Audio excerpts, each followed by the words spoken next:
이 시편은 대단히 유명한 시편이죠. 그 다윗이 우리아의 아내 밧세바를 범하고 또 그 일을 은폐하려고 하다가 그만 우리아까지 죽이는 그러한 극악무도한 범죄를 한 후에 나단으로부터 그 죄에 대한 지적을 받고 그 이후에 회개하는 마음을 가지고 쓴 시가 시편 51편입니다. 우리가 지난주까지 그 다윗의 그 삶을 보면서 이제 그렇게 훌륭했던 다윗도 범죄할 수 있다 하는 것을 우리가 지난주에 봤죠.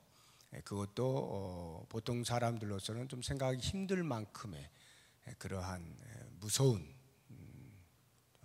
큰 범죄를 이제 하는 그런 모습을 우리가 이제 보았습니다. 오늘은 그렇게 범죄하고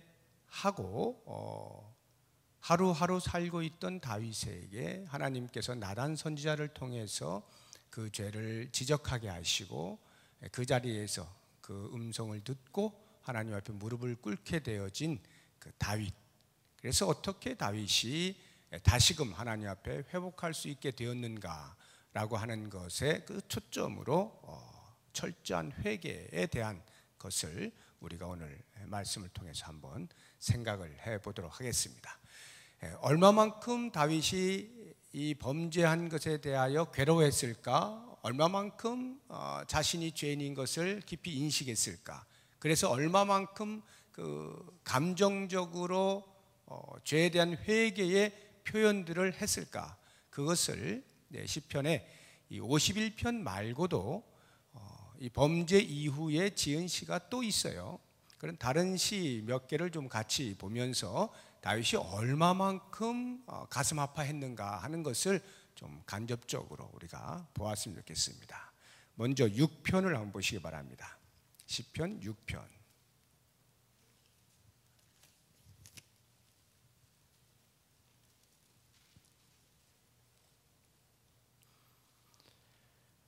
(6편에서)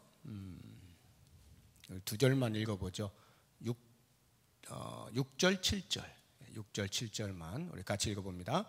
내가 탄식함으로 피곤하여 밤마다 눈물로 내 침상을 띄우며 내 요를 적시나이다. 내 눈이 근심으로 말미암아 쇠하며 내 모든 대적으로 말미암아 어두워졌나이다. 눈물을 흘리는데, 회개의 눈물을 흘리는데 얼마나 흘렸는지 침상이 다 젖었다 이런 말이죠. 그런데 여기 눈물로 내 침상을 띄우며 내 요를 적시나이다. 눈물을 흘려 내 침상을 띄운다. 얼마만큼 눈물을 흘렸는지 그 눈물이 바다가 되어서 침상이 그 위에 뜬다 이런 말이에요. 더 직접적으로 직역을 하게 되면 눈물이 얼마나 흘렀는지 그 눈물로 수영장이 되어서 수영을 한다 이런 말이에요. 그 정도로 눈물을 흘린다라고 하는 것인데 철저한 그 회개의 모습을 보여주고 있는 것이죠. 그리고 읽지는 않았습니다만 2절 보시게 되면 여호와여 내가 수척하여 싸우니 내게 은혜를 베푸소서. 여호와여 나의 뼈가 떨리오니 나를 고치소서. 이런 그 표현들을 보게 되면 그냥 대충 회개하고 있는 모습이 아닌 것을 금방 알게 되는 것입니다. 한 군데를 더 볼까요? 32편 보시죠. 32편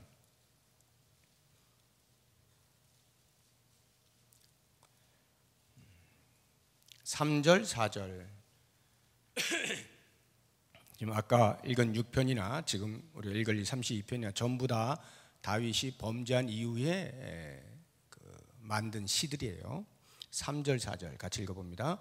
내가 입을 열지 아니할 때에 종일 신음함으로 내 뼈가 쇠하였도다. 주의 손이 주야로 나를 누르시오니 내 진액이 빠져서 여름 가뭄에 마름같이 되었나이다.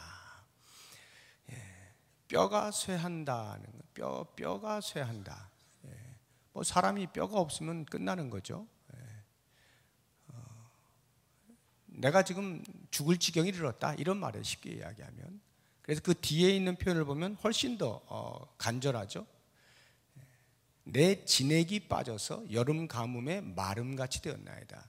마치 그 팔레스타인에 그 비가 많이 오지 않는 그 쨍쨍 쬐는 대낮에 오랫동안 비가 오지 않아서 식물이 바짝 말라 있는 그러한 모습에, 그래서 뭐 진액은커녕 이게 과연 살 수 있을까 싶을 만큼 그렇게 바짝 말라 있는 식물에 비유하면서 자기가 지금 진액이 다 빠져서 여름 가뭄에 마른 것 같이 되었다, 이렇게 표현하는 겁니다. 그만큼 이 범죄한 것에 대하여 회개할 때의 그 영이 그런 고통을 당한다라고 하는 것을 우리에게 보여주고 있는 것입니다. 우리가 죄를 회개한다라고 할 때는 이런 이 다윗의 모습처럼 이런 철저한 회개를 할 때에 하나님의 용서함을 받죠. 대충 입술로 이렇게 해가지고는 용서함을 받지 못합니다. 철저하게 회개하는 것이 필요해요. 정말 위대한 사람은 얼마나 세상에서 큰 일을 하느냐라고 하는 것보다 얼마나 자신의 죄에 대하여 솔직하고 진실되게 철저하게 회개하느냐라고 하는 거기에 달려있다라고 보여집니다. 그것이야말로 하나님 앞에서 쓰임받을 수 있는 가장 기본적인 인간의 자세인 것이죠. 거기서부터 출발을 하는 겁니다. 그렇지 아니하고서는 하나님께서 그 누구를 통해서도 일하시지 않죠. 아무리 재능이 많고 똑똑하고 많은 것을 할 줄 아는 사람이라 할지라도 자기의 죄에 대하여 자신을 치는 철저한 회개가 없는 사람을 하나님이 사용하시지는 않는다라고 하는 것입니다. 그렇기 때문에 우리가 적어도 죄를 지었음을 알게 되었을 때에 그 죄에 대하여 회개하는 것은 우리 성도는 죄와 함께할 수 없는 존재다. 우리 성도는 죄와 짝할 수 없는 거룩한 삶을 사는 존재임에 대한 인식이 분명하게 들 때까지 그렇게 회개를 하는 겁니다. 그래서 하나님이 죄를 미워하시는 것만큼이나 우리도 죄를 미워하는 그러한 회개가 있을 때에 하나님께서 그 영을 회복시켜 주신다 하는 것이죠. 이 밤에 여러분들이 이제 기도하시는 시간들을 통해서 여러분들의 죄가 생각나는 것들 있으실 때에 그것들을 자복하는 그 시간을 가지면 철저하게 마치 다윗이 이런 참 극한 표현들을 쓰는 것과 같은 그러한 감정으로 하나님 앞에 정말로 자기 자신이 그 죄에 대하여 미워하는 그런 마음으로 회개하는 그런 시간을 가질 수 있으면 좋겠습니다. 오늘 제가 여러분들과 같이 생각을 해보려고 하는 것은 다윗이 회개한다라고 할 때에 이런 일반적인 죄에 대한 회개의 태도만을 제가 말씀드리려고 하는 것은 아닙니다. 사실은 그것보다 한 걸음 더 들어가면 좀 더 깊은 의미가 있습니다. 이 다윗의 회개에 관련되어진 기사들은요, 그냥 죄를 지었을 때 이렇게 회개하는 것이다 라고 하는 것을 알려주시기 위한 것만으로 기록된 것은 아니에요. 그보다 훨씬 깊은 의미가 있어요. 그것이 구속사적 의미인데요. 구속사적 의미. 하나님께서 인간들을 구원하실 때 그 구원하시는 모든 역사 속에 반드시 필요되어지는 어떤 요소가 다윗의 회개라고 하는 것을 통하여 그 사건 속에서 내포되어 있단 말이에요. 그것을 우리가 오늘 이 밤에 좀 볼 수 있으면 좋겠다라고 하는 것입니다. 이제 본문을 다시 보십시다. 시편 51편 5절을 한번 보십시오. 5절. 시편 51편 5절. 내가 죄악 중에서 출생하였으며 어머니가 죄 중에서 나를 잉태하였나이다. 지금 회개를 하는데 다윗이 뭐라고 말하냐면 내가 죄악 중에서 출생, 나는 태어날 때부터 죄를 안고 태어났다. 어머니가 죄 중에서 나를 잉태했다. 이 고백은 내가 지은 죄가 아닙니다. 이 말을 하는 게 아니에요. 내가 원래 엄마가 죄 지어서 할 수 없이 나도 태어날 때 어쩔 수 없이 그 죄를 물려받아서 할 수 없이 나도 죄 지은 것이다, 이렇게 엄마에게 변명을 하거나 조상에게 죄를 전가하는 그러한 표현이 아니고, 지금 다윗은 지금까지 자기가 이 나단으로부터 지적을 받기 전까지만 해도 자기 자신이 자기를 평가할 때 괜찮은 사람이라고 아마 평가를 했을 겁니다. 마치 우리가 다윗을 볼 때 이런 사람이 어디 또 있겠는가 싶은 마음이 들었던 것처럼, 다윗 스스로도 자기 자신을 볼 때 이만하면 괜찮은 사람이라는 생각이 들었을 거예요. 어렸을 때부터 하나님을 경외하였고 두려움 없이 하나님을 의지하는 마음을 가지고 그 신앙으로 모든 역경들을 이겨냈고, 또 자기에게 맡겨진 일들은 충성을 다해서 섬겼고, 특별히 자기를 죽이려고 하는 사울에게조차도 하나님께서 기름 부어 세우신 분이기 때문에 내가 손대지 않겠다라고 하는, 정말 보통 사람으로서는 할 수 없는 상당한 신앙 인격을 갖추고 고상한 윤리 속에서 살고 있는 대단한 사람, 그러한 다윗, 그 다윗이 나단으로부터 지적을 받기 전까지만 해도 자기 스스로에 대하여서 그렇게 어쩌면 미소를 짓고 있었을런지 모른다, 이 말이에요. 그런데 나단의 지적을 받는 순간에, 한순간에 지금 내가 우리아의 아내를 범하고 우리아를 죽이고 했던 이 모든 범죄 행위가 얼마만큼 하나님 앞에서 심각한 것이었는가라고 하는 것을 깨닫게 되면서 다윗이 이 부분은 내가 죄를 짓지 않아야지 해서 안 지을 수 있는 것이 아니로구나 하는 것을 깨닫게 되었다, 이 말이에요.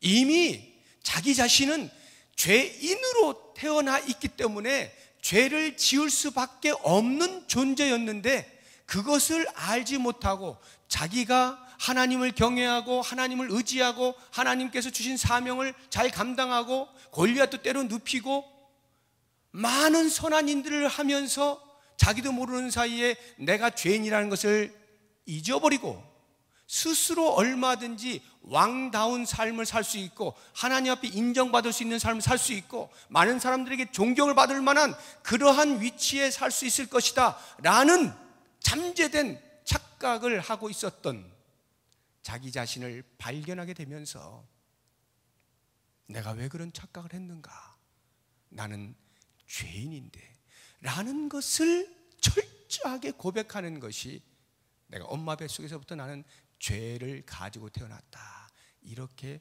표현을 하고 있는 거예요.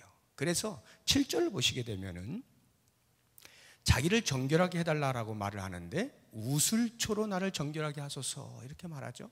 이 우슬초가 뭐냐면 레위기에 보게 되면은 문둥병이 걸리면은, 문둥병은 하나님께서 주신 병으로 모든 사람이 여겼습니다. 그래서 부정한 자예요. 저주받은 거예요. 문둥병은 나을 수가 없어요. 하나님이 고쳐주셔야만 나을 수 있어요. 그런데 정말 하나님의 은혜가 임해가지고 문둥병 걸린 자가 나음을 입었을 때에 그 정결 의식을 행할 때에 우슬초를 사용했습니다. 식물이에요. 이렇게 뭘 이렇게 찍어서 뿌리는 그런 이제 식물인데, 문둥병이 나았다는 정결 의식을 할 때 사용되어지는 것이 우슬초인데, 그 우슬초로 자기를 정결하게 해달라는 말이 무슨 말이겠어요? 나는 영적인 문둥병자입니다, 이 말이죠. 고침받을 수 없는 존재입니다. 스스로는 나을 수 없는 존재입니다. 아무리 이 땅에 어떤 약을 써도 나을 수 없고, 오직 하나님이 은혜를 베푸셔서 낫게 하셔야만 나을 수 있는 그런 영적인 문둥병자입니다. 주님, 저를 좀 고쳐주십시오, 이렇게 고백을 하고 있는 거예요. 다시 말하면 다윗은 지금까지의 자기의 모든 삶에 대한 평가를 새롭게 내리고 있다, 이 말이죠.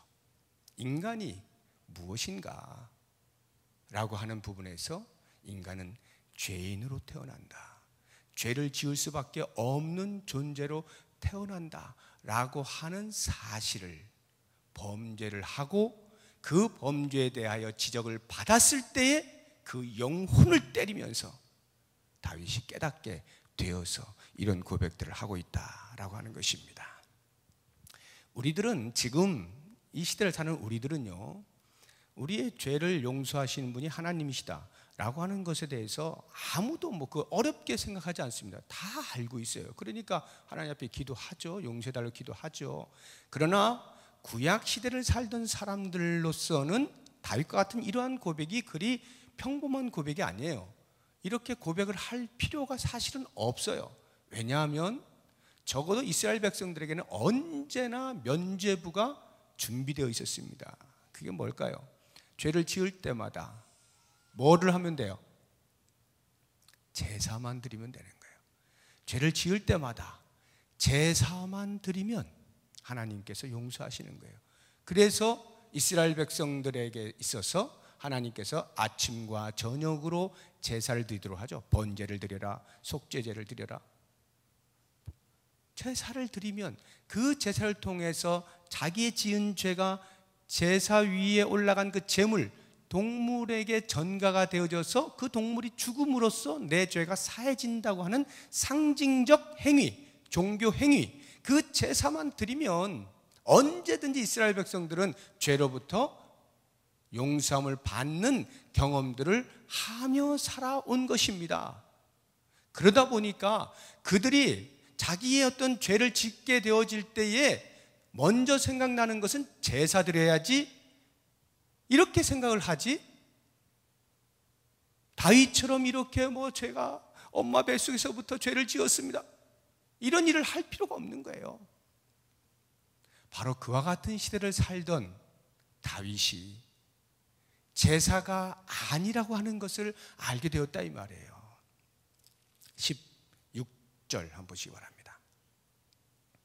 16절 17절 같이 읽어봅니다. 주께서는 제사를 기뻐하지 아니하시나니 그렇지 아니하면 내가 드렸을 것이라. 주는 번제를 기뻐하지 아니하시나이다. 하나님께서 구하시는 제사는 상한 심령이라. 하나님이여 상하고 통회하는 마음을 주께서 멸시하지 아니하시리이다. 다윗이 알게 된 거예요. 하나님은 제사를 기뻐하지 아니하신다. 이 말의 의미는 제사는 필요 없는 것이다, 이건 아니에요. 하나님이 제사 제도를 제시하신 것이죠. 그런 의미에서 제사가 필요 없다는 말이 아니라 제사만 드리면 내가 무슨 죄를 지어도 나는 언제나 언제나 괜찮은 그러한 착각을 하는 당시 사회적 배경 속에서 다윗이 깨달은 거죠. 하나님이 그런 제사를 기뻐하시는 것이 아니라, 그런 제사를 기다리시는 것이 아니라 상한 심령을 보고 계신다. 통회하는 마음을 보신다. 이걸 깨닫게 되면서 다윗이 불쑥 주저앉은 거예요. 그리고는 하나님 앞에 이 가슴이 찢어지는 심정으로 하나님 앞에 울부짖는 거죠. 회개하는 거예요. 상한 심령. 여러분들이 생각할 때 어떻게 이런 상한 심령, 통회하는 마음이 생겨날까요? 어떻게 하면 통회하는 마음이 생겨납니까? 얼마나 큰 죄를 지으면 그 지은 죄의 크기에 따라 통회하는 마음이 커질까요? 물론 그럴 수 있습니다. 죄 경중이라는 것이 있잖아요. 우리의 상식 속에서 조그마한 죄를 지었는데 막 그냥 가슴을 찢고 이런 일은 별로 안 하죠. 그냥 대충 해도 이 정도 죄 정도면 이 정도 받으면 되는 거예요. 그러나 큰 죄를 지었을 때는 그 정도 회개하는 모습을 보여가지고는 왠지 용서받지 못할 것 같은, 그러니까 훨씬 더 이렇게 속상해하는 그런 감정을 가지게 되는 거죠. 그러나 그런 어떤 내가 지은 죄의 크기에 따라서 생겨나는 그러한 상한 심령, 통회하는 마음, 그것을 하나님이 보시겠다는 것이 아니에요. 적어도 지금 다윗이 말하고 있는 이 상한 심령이라고 하는 것은요, 너무나 상하고 상해서 도저히 나 스스로는 내게 짊어지어진 이 죄의 무게를 벗어낼 수가 없다 이 말이에요. 그래서 그냥 상해져 있는 것입니다. 어떻게 할 수가 없는 그런 상태, 이것이 통회하는 마음이에요. 상한 심령이에요. 나 혼자서 어떻게 해볼 수가 없구나, 이를 어쩐단 말인가 하고 가슴을 치는 이런 상태, 자기의 힘으로 어찌할 수 없는, 이것이 상한 심령이요 통회하는 마음입니다. 다윗은 하나님께서 바로 그러한 마음을 원하신다는 것을 알았다 이 말이에요. 그래서 예수님께서도 산상수훈에서 팔복 가운데 제일 첫 번째로 하신 말씀이 뭐예요? 심령이 가난한 자는 복이 있나니 천국이 그들의 것이며. 심령이 가난한 자라고 말씀하실 때에 그 심령이 가난한 자가 과연 누굴까? 우리들은 이렇게 오해하시는 경우가 있어요. 심령이 가난한 자가 복이 있다는 것을 마치 불교에서 마음을 비우고 모든 욕심들을 내려놓고 이 세상의 유혹들을 다 멀리하고 마음을 비워, 그런 상태를 가리켜서 심령이 가난한 자라고 오해를 하시는 분이 계십니다. 그것이 아니고요, 예수님이 말씀하실 때 심령이 가난한 자가 복이 있다는 말은 나 혼자로는 어쩔 수가 없구나, 가슴을 치는 그러한 자를 말하는 거예요. 누가 나를 살려줄 수 있단 말인가, 이렇게 몸부림을 치는 거예요. 누군가가 나에게 구원의 손길을 뻗칠 것인가를 살피고도 찾아볼 수 없는, 그래서 절망 가운데 있는 그러한 사람을 가리켜서 심령이 가난한 자라고 하는 거예요. 그런데 예수님은 바로 그런 사람이 복이 있다는 거예요. 그리고 그들이 받을 복이 천국을 얻는다는 것이에요. 왜요? 바로 그와 같은 갈급함을 가지고 있는 자가 생명의 주인 되신 예수 그리스도께서 손을 내미실 때 어떻게 하겠어요? 제보겠어요? 그냥 덥석 잡는 거 아니겠어요? 그 갈급함으로 덥석 잡는 거 아니겠어요? 그렇게 잡는 자, 그리스도의 생명을 잡는 자, 그 잡는 자가 천국을 얻게 된다 이 말이에요. 그래서 심령이 가난한 자가 복이 있다라고 말씀하신 거예요. 지금 다윗이 바로 그런 상태인 것입니다. 다윗의 회개는 내가 이렇게 엄청난 죄를 짓다니, 어떻게 간음죄를 짓고 또 살인죄까지 짓고, 이 못된 놈아. 사실 그 당시에 왕은요, 엄밀한 의미에서는 그 정도 죄 지어도 큰 문제가 안 됩니다. 왕인데요, 왕. 당시 왕은 아무거나 다 할 수 있어요.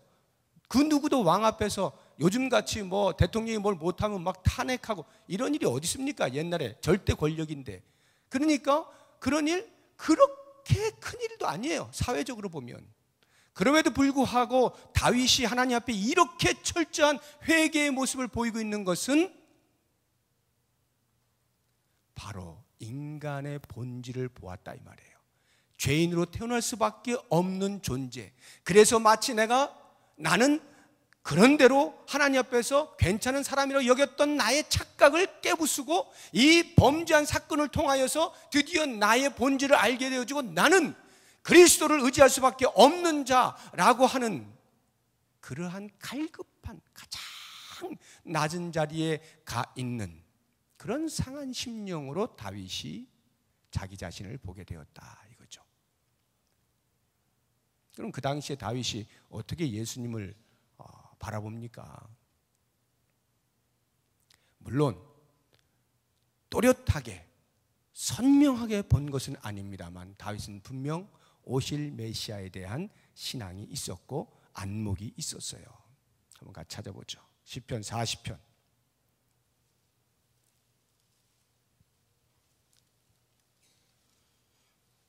시편 40편 6절.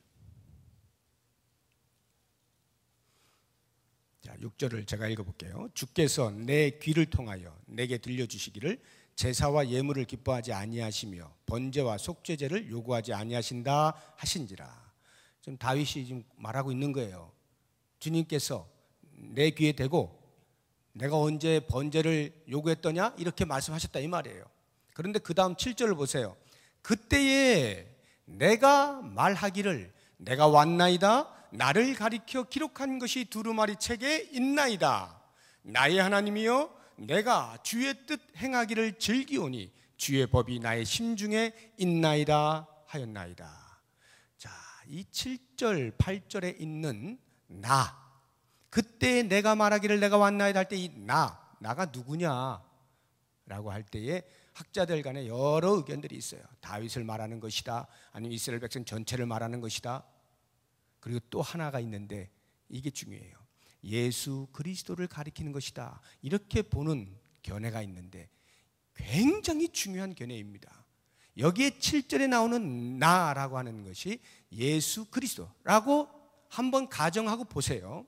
그때에 예수님께서 말씀하시기를, 구약시대입니다. 지금 아직 예수님 오시기 전이에요. 예수님께서 말씀하시기를, 예수님 하나님 제가 여기 왔습니다. 나를 가리켜 기록한 것, 구약시대에 그리스도를 지칭하여 예언해 놓은 수없이 많은 말씀들 기록한 것이 두루마리 책에 있나이다. 나의 하나님이여 내가 주의 뜻 행하기를 즐기오니 주의 법이 나의 심중에 있나이다. 예수 그리스도께서 구약의 두루마리 책, 모세오경, 그와 같은 말씀들을 통하여서 그리스도가 예언되어져 있는 그 주인공이다. 그 주인공이신 예수님께서 하나님의 말씀에 순종하기 위하여 하나님 앞으로 나왔다. 그 순종이 뭐예요? 십자가에서의 대속 사건이죠. 그러면 어떻게 여기에 나를 예수님이라고 이렇게 단정 지을 수 있느냐라고 할 때에 참으로 놀랍게도 성경은 우리에게 그런 확증을 줄 수 있는 근거 구조를 또 주시는 거예요. 히브리서 10장을 한번 보시기 바랍니다.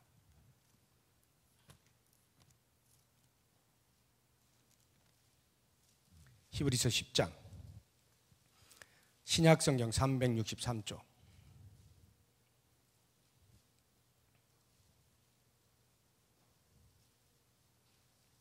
히브리서 10장 6절.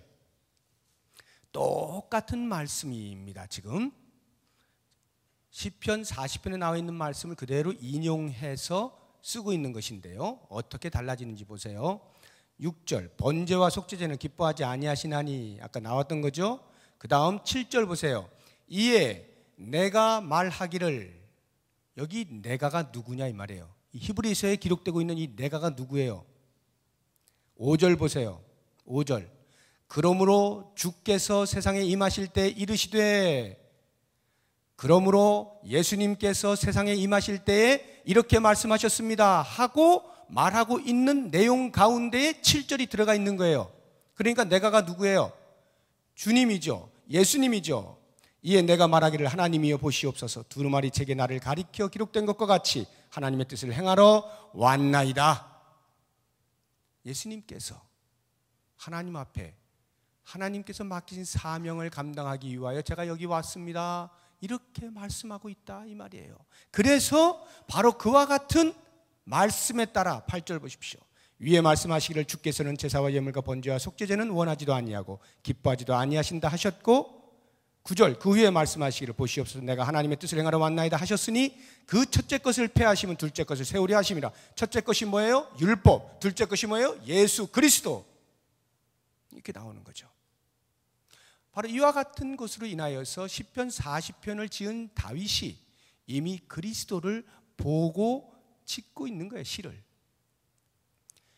선명하지는 않다 할지라도 이미 다윗은 죄인으로 태어난 이 죄의 무게를 과연 누가 덜을 수 있단 말인가 라고 할 때 그 답을 어디서 찾아요? 예수 그리스도에게서 찾고 있다 이거죠. 그리스도만이 우리 인생에 태어나면서부터 죄인으로, 그래서 죄를 지을 수밖에 없는 이 존재에 대한 진정한 자유를 오직 그리스도만이 해결하신다. 그리스도께서 십자가에서 그 모든 죄의 값을 치르시는 은혜가 있을 때만이 우리는 자유함을 누릴 수 있게 된다. 이것이 바로 상한 심령이에요. 그 상한 심령으로 누가 나를 구원하실까 바라볼 때에 그리스도가 보였다 이 말이죠. 그래서 그 그리스도를 붙잡는 다윗이에요. 다윗이 철저하게 회개하는 이 모든 감정의 표현들은요, 이렇게 본질적으로 스스로의 힘으로 해결할 수 없는 죄의 문제에 대하여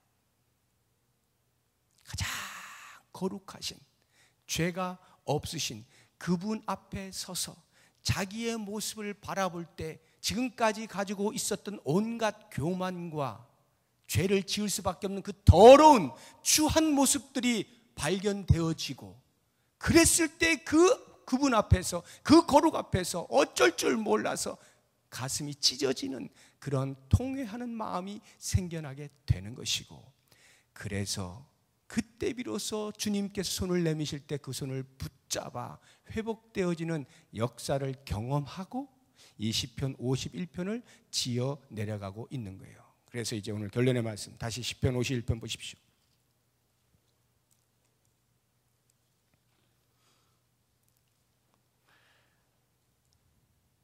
그래서 그가 시편 51편 1절 보시면, 하나님이여 주의 인자를 따라 내게 은혜를 베푸시며 주의 많은 긍휼을 따라 내 죄악을 지어주소서. 그는 하나님의 은혜와 하나님의 자비와 하나님의 긍휼만이 내 죄를 사하실 수 있음에 대한 분명한 고백을 하고 있는 거예요. 제사가 아니란 말이에요. 형식이 아니란 말이에요. 종교적인 행위가 아니라 하나님만이 나를 살리실 수 있다. 하나님만이 내 모든 죄를 씻으실 수 있다. 이렇게 고백을 하면서 9절 이하부터 주의 얼굴을 내 죄에서 돌이키시고 내 모든 죄악을 지워주소서. 하나님이여 내 속에 정한 마음을 창조하시고 내 안에 정직한 영을 새롭게 하소서. 나를 주 앞에서 쫓아내지 마시며 주의 성령을 내게서 거두지 마소서. 주의 구원의 즐거움을 내게 회복시켜 주시고 자원하는 심령을 주사 나를 붙드소서. 오직 당신만이 나를 살리실 수 있습니다. 주여, 지금까지 나의 모든 교만을 용서하시옵소서. 지금까지 나의 이 추한 모습을, 그래서 내가 뭔가 할 수 있었다고 생각했던 이 착각을 용서하시고 저에게 정한 마음을 새롭게 창조하여 주셔서 오직 은혜가 하나님으로부터만 오는 것임을 알고 그 하나님 붙잡게 하여 주옵소서. 이렇게 고백을 하고 이미 용서받은 은혜를 경험한 다윗은 그래서 정한 영혼이 되어져서 내 삶이 어떻게 되어질 것인가 라고 하는 것을 13절부터 말씀하고 있습니다. 13절 보세요. 그리하면 내가 범죄자에게 주의 도를 가르치리니 죄인들이 주께 돌아오리이다. 무슨 말입니까? 이제 내가 인간이 어떻게 해서 죄인이고 이 죄를 어떻게 해결할 수 있는가 하는 것을 내가 경험적으로 깨닫게 되었사오니 앞으로 그와 같은 사람들에게 나의 이 경험을 이야기해 주면서 오직 모든 죄는 십자가의 그리스도 은혜로 말미암아서만 가능하다라고 하는 것을 알리겠습니다 라고 하는 말이고, 그 다음 14절 보시면 하나님이여 나의 구원의 하나님이여 피 흘린 죄에서 나를 건지소서. 내 혀가 주의 의를 높이 노래하리이다. 나를 살려주신 그 하나님의 은혜와 거룩을 내 평생 사는 동안 노래하겠습니다. 찬송하겠습니다. 그리고 마지막으로 제일 마지막 절 19절 보면 그때에 주께서 의로운 제사와 번제와 온전한 번제를 기뻐하시리니 그때에 그들이 수소를 주의 제단에 드리리이다. 이제 제가 온전한 제사를 드리겠습니다. 여기 이 세 가지를 보면서 오늘 이 밤에 우리들이 이렇게 그리스도로 말미암는 죄사함의 은총에 대한 깊은 자각이 있게 되어졌을 때, 그래서 내가 짓는 죄들마다 하나님 앞에 철저하게 회개할 때마다 용서를 받고 용서를 받은 자로서 어떠한 삶을 사느냐? 동일한 범죄를 하는 자들에게 권면하고 그들로 다시 주 앞으로 돌아올 수 있도록 전파자의 삶을 살겠다라고 하는 것과 그 의로우신 하나님, 자비가 풍성하신 여호와 하나님을 마음껏 노래하겠다라고 하는 것과, 그리고 그 제사는 형식이 아닌 예수 그리스도로 말미암아서만 하나님께로 나아갈 수 있는 진정한 제사, 온전한 제사, 영과 진리로 드리는 예배를 드리겠다. 이것이 다윗의 고백이라 할 때 바로 우리가 그러한 삶을 살아드림으로써 다윗보다도 훨씬 더 하나님의 뜻을 잘 이루어 드릴 수 있는 복된 삶 사실 수 있기를 주의 이름으로 축복합니다. 기도하겠습니다.